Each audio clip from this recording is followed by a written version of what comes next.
தினம் வீட்டில் உள்ள விஷயம் கருவேப்பிலை. ஆனால் நம்ம எவ்வளோ தூரம் பயன்படுத்துகிறோம்? அழுத்துக்கு தூர வைக்கிறது, இலையிலேருந்து ஓரமாக. ஆனால் கருவேப்பிலை தினம் சாப்பிடணும். கருவேப்பிலை சட்னி அரைச்சி இட்லிக்கு தொட்டு சாப்பிடலாமே, பேஸ்ட்டாக போட்டு அதை தோசைக்கோ மேலே தடவி சாப்பிடலாமே.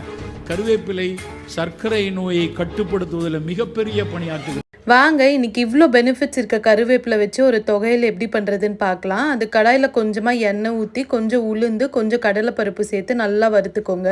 இது நல்லா ஒரு 4 பல்லு பூண்டு, ஒரு சின்ன பீஸ் இஞ்சி, கொஞ்சமாக புளி, காரத்துக்கு ஏற்ற மாதிரி காஞ்ச மிளகாவையும் சேர்த்து நல்லா வறுத்துக்கோங்க. இது நல்லா வறுப்பட்டதும் நல்லா ஃப்ரெஷ்ஷாக கழுவி வச்சுருக்க கருவேப்பிலையும் சேர்த்து கொஞ்சமாக தேங்காயும் சேர்த்து நல்லா வறுத்துக்கோங்க. கருவேப்பிலை நல்லா மொடன்னு ஆகிற அளவுக்கு வறுத்து மிக்சியில் போட்டு அரைச்சி எடுத்திங்கன்னா நம்ம கருவேப்பிலை தொகையல் சூப்பராக ரெடி ஆகிடுங்க. இது அவ்வளோ டேஸ்ட்டாக இருக்கும். சூடாக சாதத்தில் இந்த தொகையல் போட்டு மேலே நல்லெண்ணெய் இல்லை நெய் போட்டு சாப்பிட்டா சும்மா அப்படி இருக்கும். ட்ரை பண்ணி பாருங்கள்.